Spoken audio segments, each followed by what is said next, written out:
Good evening students, welcome to GDC classes and another video lecture on medicinal chemistry.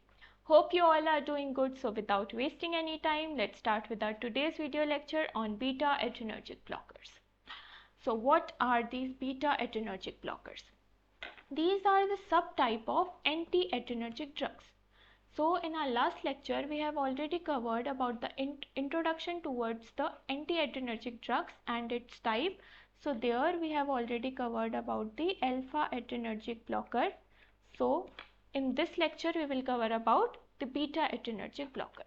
Now, before studying about the beta adrenergic blocker, let's have a brief introduction about what is a beta receptor. Now, in adrenergic system, we basically have two types of receptor, that is the alpha receptor and the beta receptor. Alpha we have already covered, so now beta. Now beta is basically a G protein coupled receptor and it is a part of a sympathetic nervous system.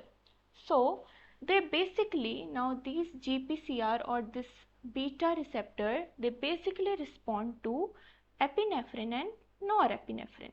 So what are these? These are basically the neurotransmitter of the adrenergic system. Now there are basically three types of beta receptor, that is beta 1 receptor, beta 2 receptor and beta 3 receptor. Now these beta receptor are the GS protein coupled receptor. Now what do you mean by the GS protein coupled receptor?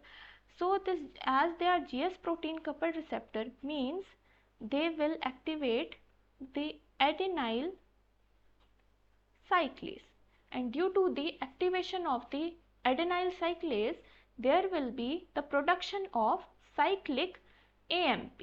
Now as the production of this cyclic AMP increases, now this cyclic AMP is the secondary messenger.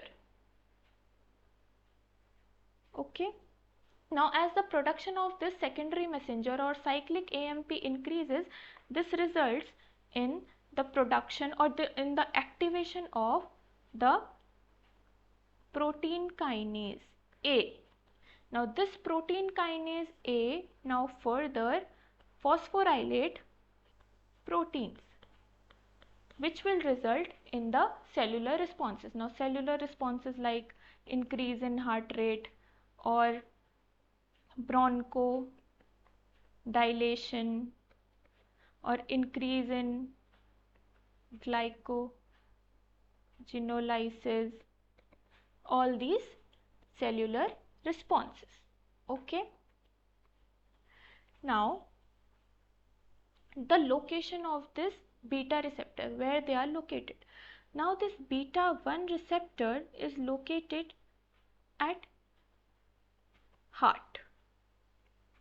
Okay. Now beta 2 receptor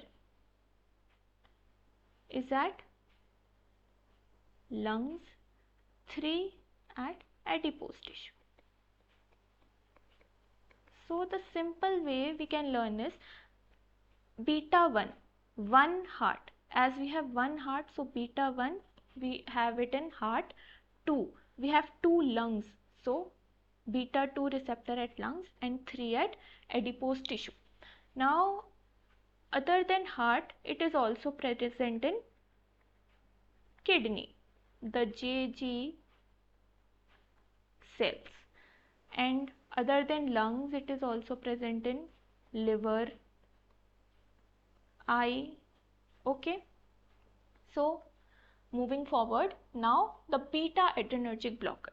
So what are these beta adrenergic blocker? These are the drugs that basically block the beta adrenergic receptors. Okay. Now what they do? They basically inhibit the action of the epinephrine and norepinephrine. So what is this epinephrine and norepinephrine? They are basically the neurotransmitter of the adrenergic receptor or adrenergic system. They are the neurotransmitter of adrenergic system. Now they are widely used as cardiovascular, they are widely used in cardiovascular, neurological and ophthalmic condition. Now we have already discussed that they are the GS protein coupled receptor. Okay. Now So blocking them, what effect will it lead to? Now it will lead to a reduced CAMP, that is cyclic AMP. Okay, we already discussed that. Reduced pKa, that is protein kinase A activity. Then decreased heart rate and contractility. Now due to this, the heart rate and contractility will be decreased, the force of contraction will be decreased. Okay, now decreased renin secretion and bronchoconstriction. Okay, now what are the major side effects that this class of drug face? Now first is bradycardia. As the heart rate is decreasing here, so the bradycardia is very normal situation that we will get. Okay, now second situation or second side effect is hypotension. So decrease in BP, as the heart rate is decreasing, so the BP will also be fluctuated. So basically the BP is decreased here. Fatigue. Now how we will get fatigue or tiredness? So as the heart rate is decreasing, so due to the decrease in heart rate, so the oxygen supply in our blood will also decrease, and the nutrients reaching our muscles will also decrease. So due to that, this will result in the weakness in our body. So fatigue condition. Now depression. Now there are many beta blockers, not all, but there are many beta blockers that can cross the blood-brain barrier. Okay, so as they cross the blood-brain barrier, so there in brain they decrease the norepinephrine and dopamine, and due to this the depression condition can be seen, or this can be seen as a side effect. Now bronchoconstriction, as beta 2, at beta 2 receptor the location is at lungs. So as in lungs it will cause constriction of bronchioles, so bronchoconstriction. Okay, now hypoglycemia masking. Now what is this hypoglycemia masking? Now whenever there is a hypoglycemic condition, whenever the glycemic content of our body decreases, now our body responds to that. Our body tells us that the glycemic level is decreasing, so do something, or do something so that you can increase the glycemic content. But when we take this beta blocker, we do not get any signal from our body that we are having the decrease in our glucose level. Like the changes that we get are like we get a sweating, we sweat a lot. Okay, or we have anxiety, we face palpitations. These are the conditions by which our body tells that your glycemic index is decreasing, or glycemic content is decreasing in your body. But beta blocker mask these conditions. Okay, so hypoglycemic masking, so it is very dangerous in diabetic patients. Okay, now moving forward, now there are mainly two classes of these drugs, that is the aryl ethanolamine derivatives and aryl oxypropanol-amine derivatives. Now what are these aryl ethanolamine derivatives? Okay, so this is the aryl group. Now ethanolamine, so we have a ethanol group here and a amine. So this is the basic core moiety that we have in beta blocker drugs. Okay, so first one is aryl ethanolamine derivative. Okay, now second is aryl oxypropanol-amine derivatives. Now here we have a aryl group, here we have oxy, here we have propanol group, and here we have a amine group. Okay, so 𝘎𝑙𝑜xypropanol-amine derivative. So there are basically two classes of these drugs. Now moving forward toward the SAR of these beta blockers. Now first is the SAR of aryl ethanol amine derivatives. Now the lead compound of this aryl ethanol amine derivatives is isoprenaline. Now what is this isoprenaline? This is basically the agonist. So now the question is, we are studying antagonist. So why we are taking an agonist as a lead compound? So the answer is that when the scientists were studying about this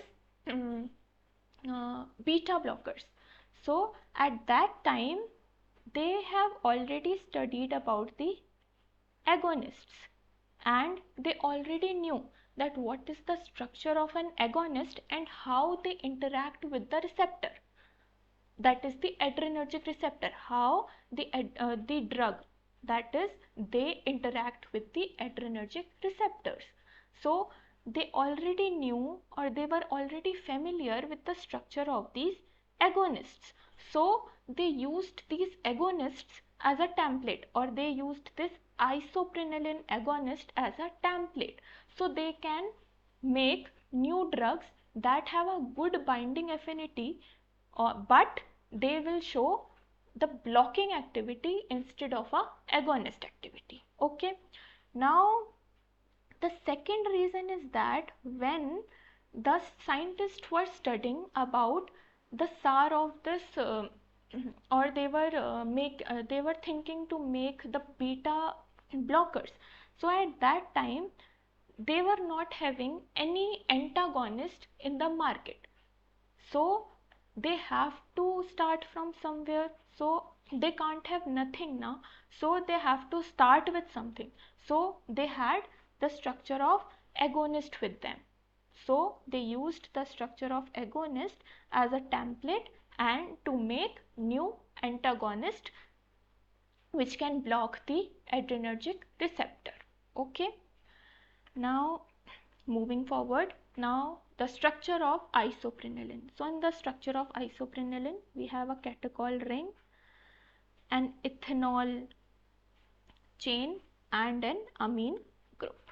Okay, now they made a modification. They made modifications to this isoprenaline ring and form antagonist. Okay, so first what they did, now as this catechol ring in the adrenergic drugs, we have already studied that this catechol ring is very important for the agonist activity. So what they did, they modified this catechol ring. So in the first place, at this third and fourth position, okay, at 1, 2, 3, 4.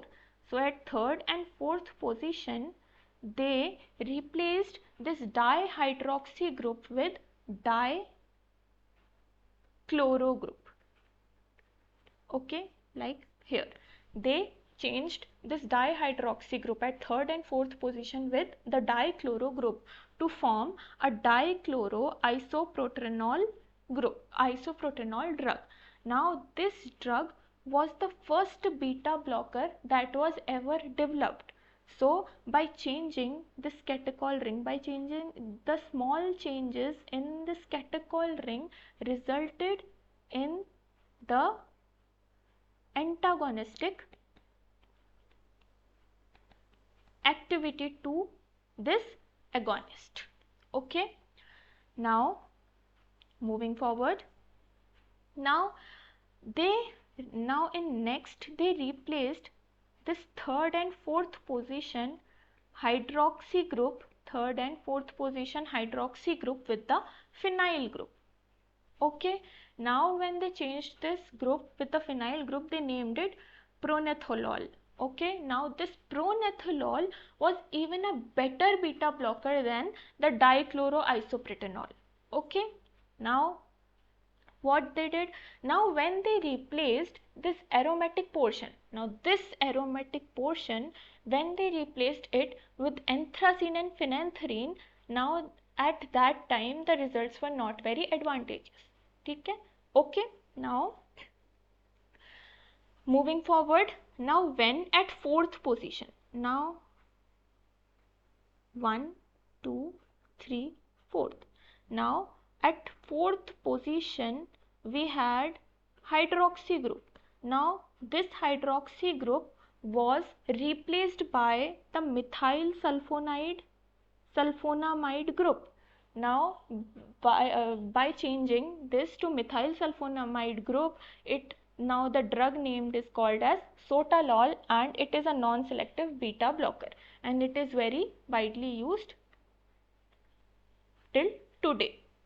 Okay, now they made changes to the amine group. Now as we have a aryl ethanol amine, now here we have a aryl group, here we have ethanol, and now amine. So what they did, now they made changes in this amine group. Till now we were having changes in this aromatic ring, now in this amine group. Now N and di-substituted compound are inactive, means when we change this NH2 from secondary amine to tertiary amine, now now the compounds were inactive. So secondary amine was good, tertiary amine we are not preferring that. Okay, now second is methyl substitution at the alpha position.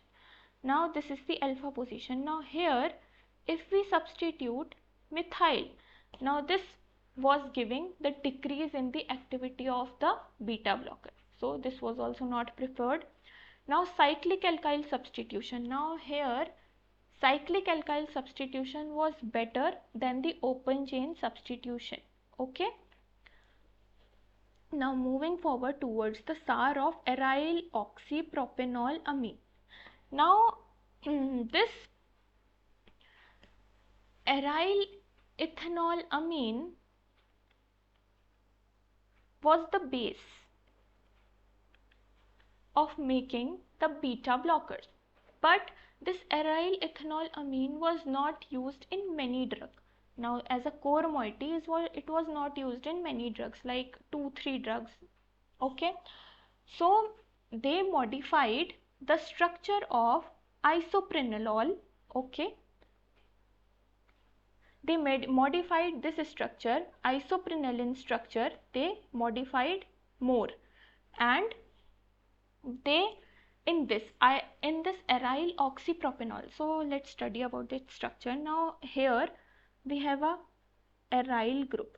So in this aryl oxypropanol amine, in the place of the catechol ring, they replaced this catechol ring with the aryl oxy group.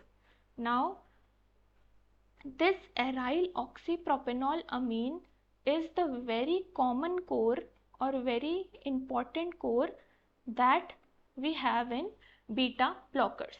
Now one thing I haven't told you about the aryl ethanol amine. Basically these are alpha and beta blockers, but when we talk about the aryl oxypropanol amine, these are basically the beta 1 selective and non-selective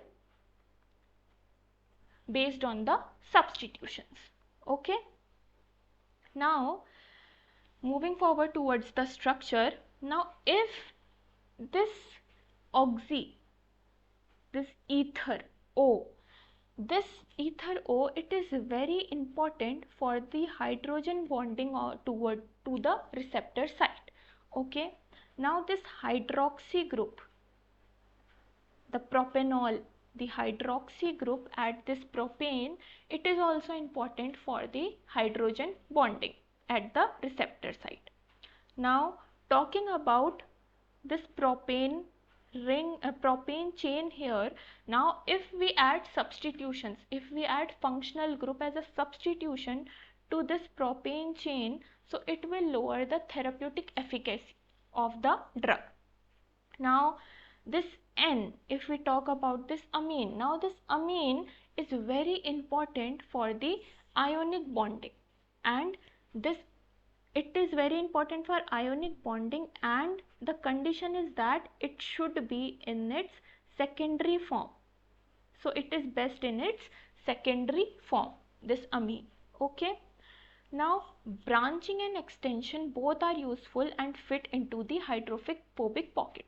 Now here the branching and the extensions both are good, and this particular group here that is attached to the amine, it fits into the hydrophobic pocket of the receptor. Now instead of this big bulky group, we can also use like CH3, CH3. Okay, so it can be changed. Both are good and it basically fits on the hydrophobic pocket of the receptor site. Okay, now moving forward, now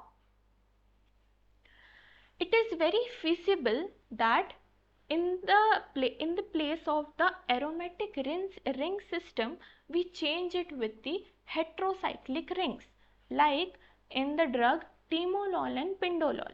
Now here at the place of aromatic ring, we have replaced it with the heterocyclic rings, like in timolol and in pindolol. In pindolol we have an indole ring in place of a aromatic ring. Okay, now this also results in the increase in the beta blocker activity. Okay, now moving forward, this alcoholic group that we have in the aryl oxy propanol amine derivatives, this is also very necessary or very necessary requirement for the activity, that is the beta blocking activity. Now if this ether chain we have here, the oxy we have here, if we change this oxy with any other moiety like CH2, if we replace it with S like sulfur or with NCH3, so it was found that the compounds become detrimental, that is they shows toxicity or they become harmful.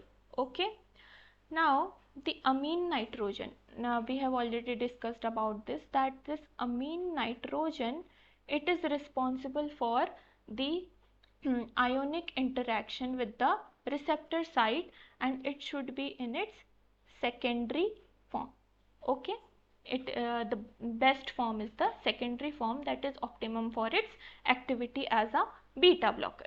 Now moving forward towards the classification of these beta adrenergic drugs, that is based on the generation. Now beta blockers are basically divided into 3 generations, that is first generation drug, second generation drug and third generation drug. Now talking about the first generation drugs, these are basically the non-selective beta blockers, that is they can act on beta 1 and beta 2 both the receptors, they are not selective for a particular receptor. Now propranolol, timolol, nandrolol, pindolol, sotalol, levobunolol, these are the drugs of the first generation drugs. Now these first generation drugs, they are non-selective, so they basically cause fatigue, depression. Okay, and now bradycardia as the side effects. Now as these first generation drugs were showing various side effects, so there was a need of a second generation drug. So the second generation drugs were selective for the beta 1 blockers. Now generation 1 drugs were lacking the selectivity property. So in second generation drugs, now we have a selective beta 1 blockers that selectively block the beta 1 receptors only, like the ethanol, acebutolol, bisoprolol, esmolol, metoprolol and bitoxolol. Okay. Now this second generation drugs, they have, when their dose was increased, so they started showing the non-selective nature. That is, they start acting on the beta 2 receptor 2. Okay. Now moving forward towards the third generation. Now third generation was having a beta blocking property plus with the additional property of vasodilation. Okay. Now basically there are two types, that is the non-selective and the beta 1 selective. Okay. Now in this, the labetalol and the carvedilol, these two were alpha and beta non-selective blockers. Okay. Now moving forward towards the structure of these drugs. Now here we will study more about the particular drug and how to easily remember its structure. Now starting with the first generation drug, these are the non-selective beta blockers. That is, they will act on beta 1 and beta 2 both. Now starting with propranolol. Now this propranolol, it has the aryl oxypropranolol amine backbone. Now here we have aryl, here we have oxy, here we have a propanol ring and a amine group. So this is an aryl oxypropanol amine backbone. Okay. Now this propranolol, it can cause cross blood-brain barrier. So it has a lipophilic property. Now due to this lipophilic property, this propranolol can cross the blood-brain barrier. So as it can cross the blood-brain barrier, so there it will inhibit the norepinephrine and dopamine, and this will result in the condition of depression. Okay, so this propranolol will have a side effect of depression. Okay. Now talking about its structure, now it has a naphthalene ring.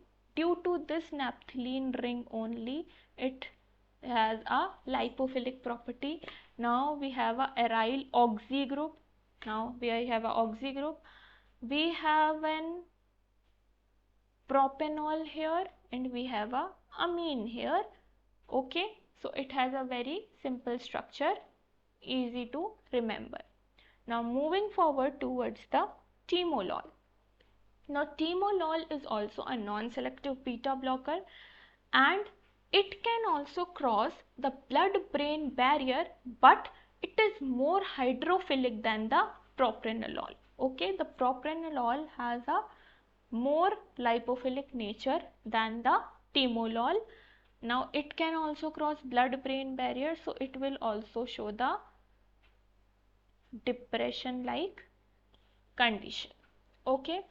Now talking about its structure, now timolol has also the aryl oxypropanol amine backbone. Okay. Now here is the aryl group. Here we have a oxy. Here we have a propanol and a amine group attached. Okay.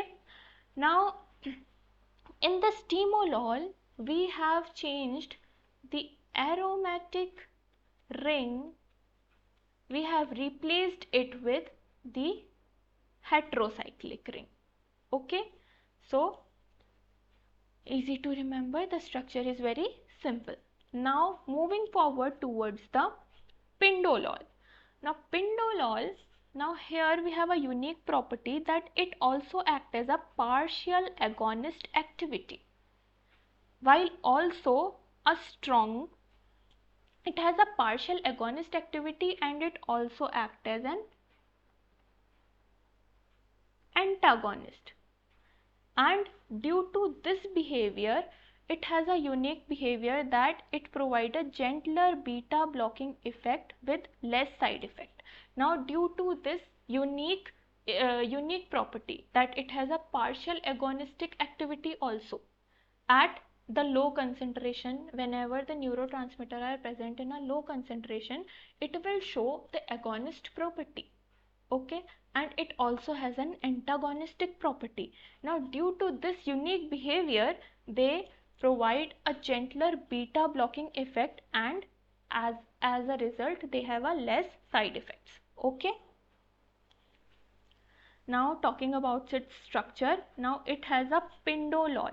Now from its name we can say indole, we have a indole, so we have a indole ring here.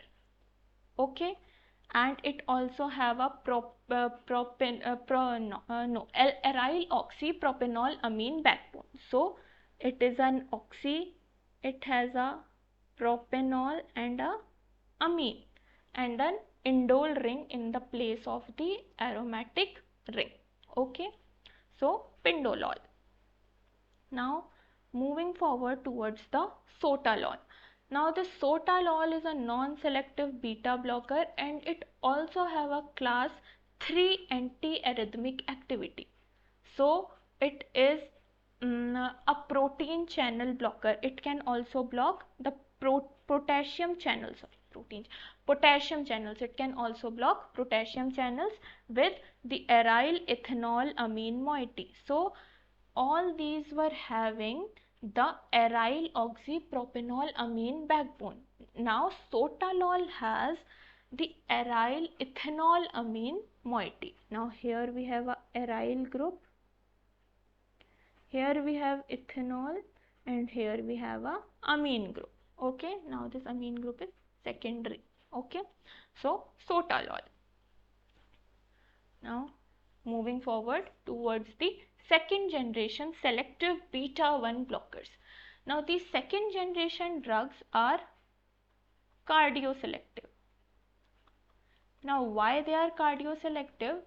As they act selectively on the beta 1 receptors. Now beta 1 receptor are present on heart, so they have a cardioselective property. Now first is atenolol. Now atenolol is a selective beta 1 blocker. It primarily affects the heart. Now these drugs, these second generation drugs, these are safer for the patient with those who have asthma. Now as the non-selective drug, if we talk about them, that is the first generation drug. Okay, they were acting both on the beta 1 receptor and the beta 2 receptor. So beta 1 receptor are present in heart, but beta 2 receptors as 2 lungs, so lungs. So beta 2 receptor are present in lungs. So in lungs they were causing bronchoconstriction. So due to this bronchoconstriction, the asthmatic patients were having a lot of difficulties. They were not able to take these medicines. So by introducing the second generation drugs, that are the beta 1 selective drugs, so these bronchoconstriction was not happening anymore.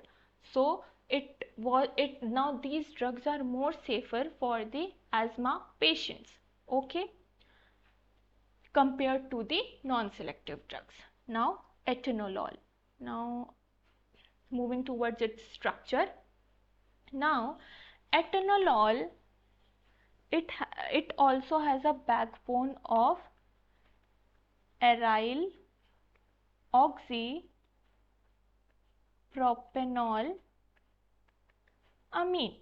So here we have a aryl group, an oxy group, a propanol group and a amine group. Okay,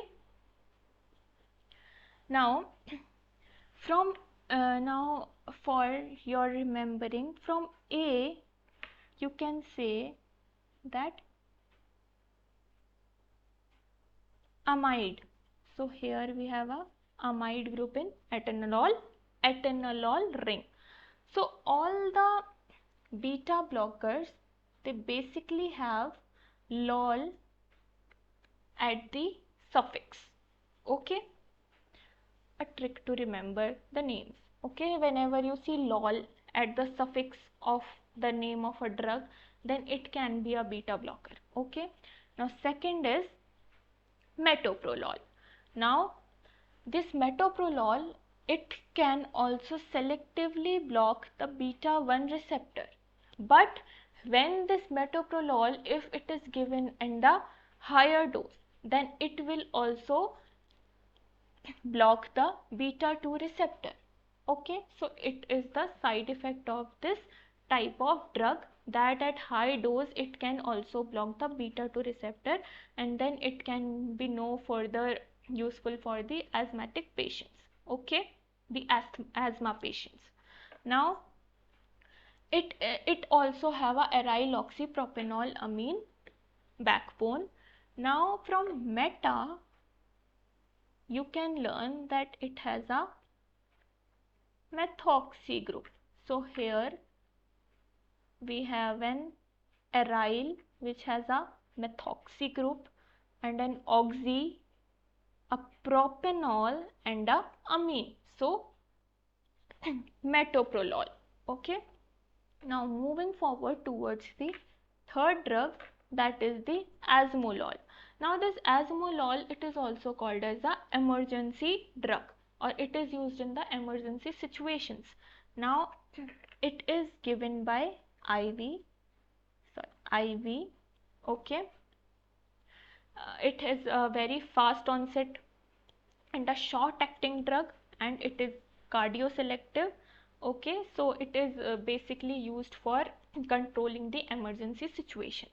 Whenever there is a rapid increase in the heart rate or BP, we prefer azmolol. Okay, now azmolol, moving forward towards its structure. Now from ES you can learn, or you can remember, aster. Now the backbone is same, that is the aryl oxy propanol amine derivative, that is aryl oxy propanol amine derivative. Now here from ester we can remember that it has a aster group here in its structure, so azmolol. Okay, now moving forward towards the next drug, that is bisoprolol. Okay, now this bisoprolol, it is the highly beta 1 selective drug. Okay, and have a very minimal beta 2 activity. So it is highly beta 1 selective, so it can be also used for the asthmatic patients. Okay, now moving towards its structure, it also have a same moiety. Okay, that is the aryl oxy propanol amine. Okay, so here we have a aryl group, here we have a oxy group, here we have a propanol group, and here we have a amine group. Now from bis you can remember, now bis means 2. So here we have 2 ether groups in its side chain, or at its aromatic side chain attached to the aromatic ring. Okay, now moving forward towards the third generation beta blockers. Now these third generation beta blockers, they have an additional property of vasodilation. Now all the third generation drugs basically have the additional property of this vasodilation, but the mechanism can change. It is not a rule that the mechanism, it will follow the same mechanism for vasodilation property. They will have different mechanism for vasodilation, but the property, basically all the third generation drugs, they have the property of vasodilation. Okay, now first is the labetalol. Now this labetalol is a non-selective beta blocker and it have an additional property of alpha-1 blocker. So as the alpha-1 receptors are blocked, so it will give the property of vasodilation. Okay, so as they have a property, additional property of vasodilation, so these drugs, this labetalol is also safer for the pregnant women. So why is it safer? As it does not modulate or does not change the heart rate too much, as due to the vasodilation property its heart rate can be controlled. Okay, so due to that it is safer for the pregnant women. Okay, now labetalol, moving towards its structure, it also have, now it has a aryl ethanolamine backbone. Okay, so this is the aryl group, ethanolamine backbone. Okay, the labetalol. Now moving forward towards the celiprolol. Okay, now celiprolol, it is a selective beta-1 blocker, but it has a partial beta-2 agonist. Now it is a beta-2 agonist, partial. Okay, so where this beta-2 receptor is present? Okay, beta-2 receptor, where is it present? At lungs. Okay, so it will cause, as it has a agonist property there, so it will cause a bronchodilation. Okay, so due to this bronchodilation property, it can be used for the patients that have asthma. Okay, so it has a selective beta-1 blocker. It will block selectively, it will block beta-1 receptors, and it has a partial beta-2 agonist, due to which it will result in a bronchodilation. So due to this unusual behavior, these drugs can be used for the patient with asthma. Okay, now moving towards its structure, now it also has, now it has a aryl oxypropanol-amine backbone. Okay, so this is the aryl group, oxypropanol-amine. Okay, now hope you understood the video. So as if you have any confusion about anything that I have taught in the video, you can ask me in the comment section. I will definitely try to answer your questions. Thank you.